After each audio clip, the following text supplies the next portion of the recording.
MCC ने जिस तरीके से सभी स्टेट का शेड्यूल रिवाइज कर दिया है, उसके लिए दोबारा से एक नोटिफिकेशन डाल दिया है आज कि सभी स्टेट को अपना first round, second round, third round, stay round कब कब लेना है। री रिवाइज शेड्यूल आ गया है।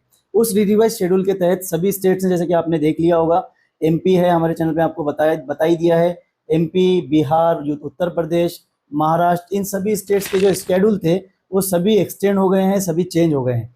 अब उस चेंज होने के साथ साथ जो महाराष्ट्र काउंसिलिंग में जो कि इम्पोर्टेंट आज इवेंट्स होने वाले थे 6 तारीख को, उनमें से एक इवेंट तो देखने को मिल गया है कि हमको सीट मैट्रिक देखने को मिला।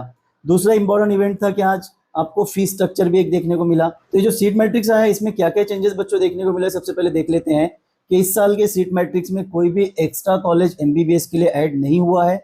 सिर्फ ऐड हुआ है एक बीडीएस का गवर्नमेंट कॉलेज जो कि संभाजी नगर में आया है। एक ही कॉलेज आपको बड़ा हुआ दिखाई देगा, जिसके अंदर सीट मैट्रिक्स में जो इंटेक है वो 63 स्टूडेंट्स का है।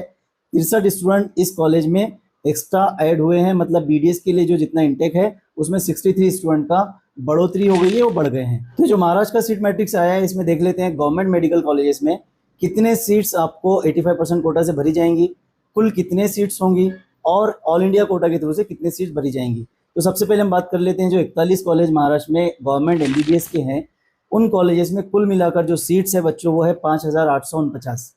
5849 सीट में से ऑल इंडिया कोटा 15% में जो भरी जाने वाली सीट है वो है 910, और रिमेनिंग जो सीट है 4919, ये 4919 सीट महाराष्ट्र एमएससीटी के थ्रू से भरी जाने वाली है, और 910 सीट जो बची हुई है रिमेनिंग वो ऑल इंडिया कोटा के थ्रू से भरी जाने वाली है।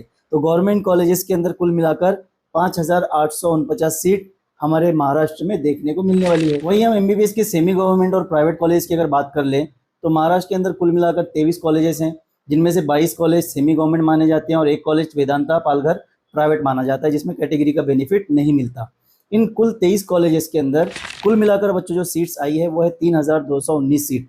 अब सीट मैट्रिक्स में आपको प्रॉपरली कौन से कैटेगरी के लिए कितनी सीट्स आई है ये दिया गया है। पीडीएफ में आपको डिस्क्रिप्शन के थ्रू से आप तक पहुंचा दूंगा।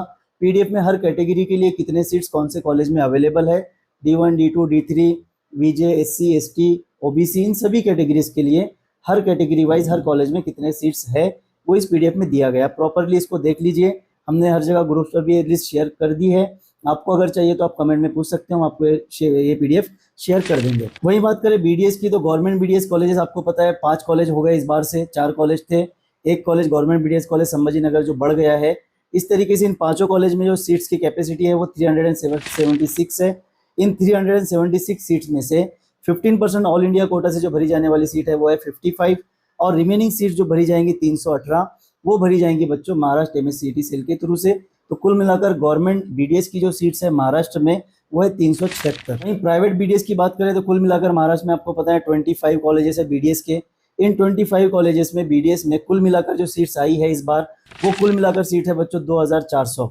इन 2400 सीट्स के लिए महाराष्ट्र के 25 कॉलेजेस में बीडीएस के अंदर कुल कैटेगरी वाइज सीट्स अलग अलग दी गई है। आप उसको चेक कर लीजिए। इन ऑप्शंस को आप बराबर प्रॉपरली चेक कीजिए कि आपको आपके एरिया के हिसाब से, कैटर के हिसाब से, क्वालिटी के हिसाब से किस कॉलेज में बेटर ऑप्शन आपके कैटेगरी के हिसाब से मिलने वाला है। सीट मैट्रिक्स बहुत इंपॉर्टेंट फैक्टर होता है बच्चों, इसके ऊपर आप प्रॉपरली ध्यान दीजिए। अच्छे काउंसलर से आप काउंसलिंग करवाइए ताकि आपको आपके कैटेगरी में आपके चॉइस के कॉलेज में ऑप्शन बन सके। वरना क्या होगा, जिस कॉलेज में आपकी कैटेगरी की कोई सीट नहीं बची है, नहीं है, या राउंड वाइज वो नहीं बचती है, उस कॉलेज को अगर आप टारगेट किए हुए तो आपको सीट नहीं मिलेंगी।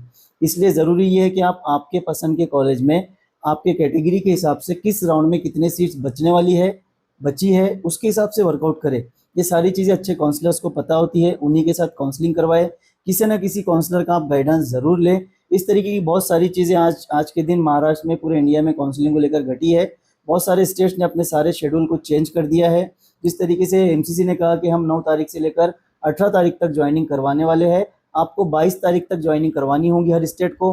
तो सभी स्टेट ने एमसीसी की इस बात को माना है और रिवाइज शेड्यूल सभी ने इशू किया है। तो उम्मीद है कि अब काउंसलिंग ट्रैक पर आ जाएगा, आ गया है, और अब इसके अंदर कोई एक्सटेंड हमको देखने को नहीं मिलेगा। मैं ऐसी उम्मीद करता हूँ। हमारे चैनल को सब्सक्राइब कीजिए, तमाम टेलीग्राम और तमाम सोशल मीडिया एप्लीकेशंस को ज्वाइन कर लीजिए। हम मिलते हैं आपसे अपने अगले वीडियो में। Thank you.